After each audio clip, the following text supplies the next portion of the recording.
Qual o seu nome? Arminda Ferreira. Como é que era? Conta o seu testemunho aí. Entrei na igreja, os meus filhos eram pequenos e sempre me acompanharam. Só que chegaram a uma altura, naquela fase de adolescente, não é? Já aos 18 anos, e eles tiveram liberdade, não é? Já não podíamos pôr mais mão neles, e eles então foram para os caminhos, para o mundo. E entretanto começaram a entrar nos vícios da droga, do álcool. Os dois? Os dois, sim. Começaram a trabalhar nos bares da noite, na praia e pela noite fora, e aí começaram a entrar nos vícios. Eles chegavam a casa com droga, só que eu questionava-os e eles diziam sempre que a droga nunca era deles. Era sempre de um amigo, de alguém que deixou. E eu disse, então, mas porquê é que trouxeste isso? Porque depois é para devolver, ou é para deitar fora. Ou... Pronto, eu, nunca era deles. Também começaram a fumar e essas coisas. Eu via isso tudo. E eu até cheguei a deitar a droga para a sanita abaixo, sem eles ver, porque eu ia sempre vasculhar lá nas carteiras dele e nos bolsos, quero para ver se tinha alguma coisa, porque é assim, eles começaram a ter uns comportamentos muito agressivos e não eram os meus filhos que eu tinha educado, então eu comecei a perceber que alguma coisa estava errado. Sempre que os questionava, eles diziam sempre que nunca era deles, nem eles andavam no vício, nem tampouco. Só que as atitudes deles mostravam o contrário.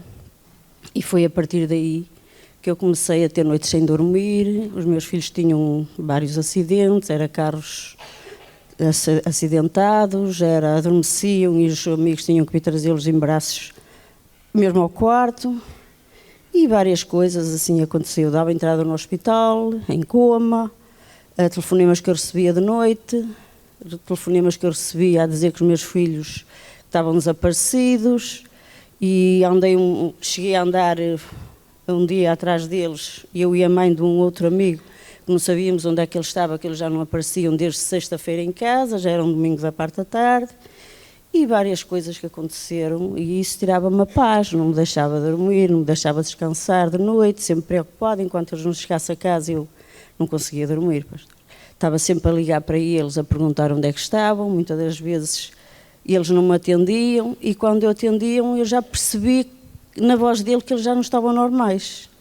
E isso deixava-me muito preocupada, porque assim, a qualquer altura eu estava a ponto de perder os meus filhos. Teve entrada em hospital, teve acidentes de automóvel? Em vários. Vários. Vem aqui, por favor. Quando a senhora, claro, a senhora sendo uma mulher de Deus e de fé, nunca desistiu de lutar pela salvação deles? Não, eu sempre lutei pelos meus filhos. E quando a senhora convidava, nesse período que eles estavam drogados, usando drogas, como é que eles reagiam? Eles não aceitavam. E eu sempre os convidava, e até que eles, um dia nós vamos. Até que chegou uma altura que eles... Mas teve reação ruim quando eles estavam nessa situação? Teve reação da parte deles ruim? De não aceitar, enfim? Eles agrediam-me verbalmente. Sim, chegaram ao ponto de agredir verbalmente. Verbalmente. Porque não aceitavam nem que falasse da igreja. Não aceitavam. Eles queriam, era mesmo a vida cá fora do mundo e mais nada. Quando a sua mãe falava da igreja, de Jesus, de salvação, no pior período que você teve no mundo, como é que era a tua cabeça naquela época? Bispo, naquela época minha mãe falava para vir à igreja, dava o óleo para a gente se ungir, mas a gente parece que queria se abstrair daquele pensamento, porque aquilo incomodava. A palavra que nós sabíamos que tínhamos que voltar, nós sabíamos a verdade, e quando ela falava da verdade para a gente vir à igreja, praticar a fé, aquilo incomodava o nosso interior, porque nós sabíamos que estávamos errados, sabíamos que estávamos no caminho errado. Então já ficávamos logo nervosos, batíamos a porta, já cheguei a empurrar a minha mãe várias vezes. A minha tia, que é obreira, ela deixava sempre folhetos lá na mesinha cabeceira, eu estava lá dormindo, viciado, drogado. Quando passava o efeito, via lá, eu rasgava logo tudo, jogava fora. Embora sempre conservasse um mínimo de temor com a palavra de Deus, mas eu nunca aceitava o convite, nunca aceitava o facto de eu precisar voltar. Então, às vezes eu vinha, por exemplo, na vigília da virada da passagem de ano, eu sempre estava aí. Mas eu já vinha pensando em ir para a noite, mas eu não vinha com o objetivo de me compromissar com Deus, de fazer um compromisso com Deus. Até que ela agiu a fé e realmente, Deus nos fez entender que nós precisávamos de abrir o coração e nos entregar. A senhora agiu a fé como? Foi como eu disse, eu sempre lutei pelos meus filhos, fazia votos, fazia propósitos, mas não devia estar a fazer o certo. Porque também tinha, o sentimento também atrapalhava um bocado, então foi quando eu me despojei de tudo. Eu disse, não, eu vou lutar pelos meus filhos, Porque até então Deus guardou sempre, nunca, porque sempre Permitiu que eles morressem. permitiu que eles morressem. Mas chegou uma altura que eu disse, eu não aceito mais ver os meus filhos assim. Eu estou sozinha, entretanto meu marido tinha falecido, e eu disse, não, eu Sozinha, que só disse também na igreja. Não só na vida, mas sozinha também de buscar Deus. sim, de buscar a Deus, e sozinha praticamente em casa, sem o apoio dos filhos, porque sempre que eu precisava eles também não me davam apoio, e eu então disse, não, agora é ou Deus faz ou Deus não faz. Então eu fui para o altar. Ela subiu numa fogueira santa em dezembro e nós estávamos no mundo, eu lembro até hoje, que foi numa madrugada de fevereiro, que eu estava lá no bar onde eu sempre estava bebendo com os meus amigos e Deus falou comigo. Este lugar não é teu, este lugar não é para ti, essas não são as tuas amizades, não é aqui que eu quero que tu estejas. E eu comecei a pensar, aquilo não saía, Deus ia falando durante a semana. Eu não sabia o que ela tinha feito, mas Deus estava falando na minha consciência, volta, volta, volta, volta, volta. Até que ela disse assim, vamos a uma reunião, sexta-feira. Aí eu vim sexta-feira e nunca mais saí da presença de Deus até hoje. Então houve depois o processo de libertação e recebeu o Espírito Santo. Sim, senhor, aí tive que fazer eu o meu sacrifício. Aí tive que começar a vir à igreja, contrariando a minha vontade, negando as minhas amizades, deixando o mundo para trás, negando o meu eu. Não foi fácil, foi muito difícil. Mas eu busquei o Espírito Santo, passado uma semana já estava batizado nas águas, foi logo rápido.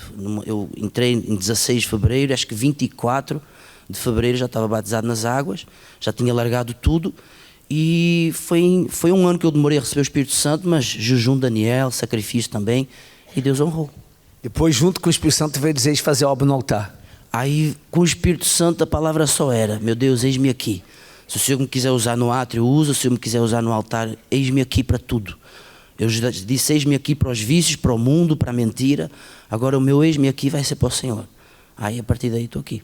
Há quanto tempo de pastor já? Estou há 8 anos. 8 anos. Mas tem mais uma coisa, né? Vem cá, vamos olhar ali para a tela.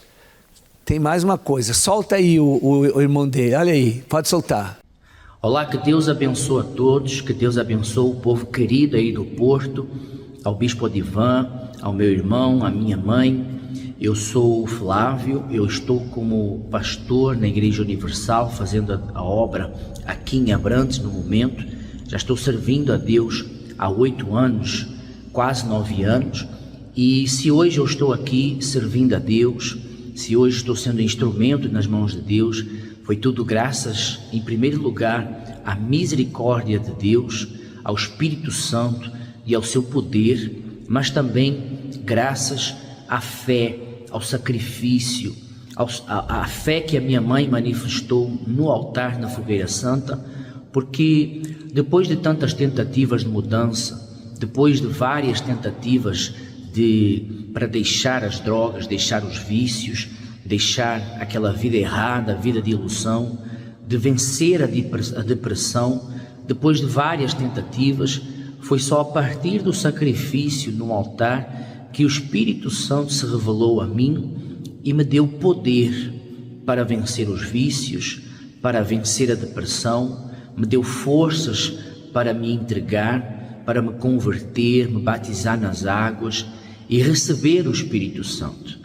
Ele é quem me deu poder para vencer tudo isso e hoje estar servindo a Deus, a Ele no altar. Porque só Ele, o Espírito Santo, e através do sacrifício é que hoje eu estou aqui. Que Deus abençoe a todos. Notaram alguma coisa assim diferente? O quanto eles são parecidos?